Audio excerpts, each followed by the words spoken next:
Alright, what's up everybody? Here's a little something for you.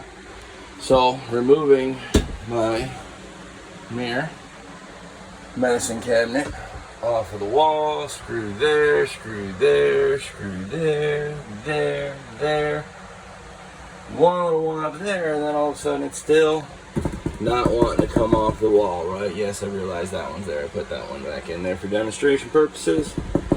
Not coming off the wall, right? Something down here attached, nothing underneath. And I finally look in here, and you pop this little piece up, and they threw another screw on the bottom back there, underneath there. So, pulling your medicine cabinet off, and you're going, why is this still attached? What is going on? See if there isn't a little false bottom in it, and another screw right there. So, little helpful hint for you.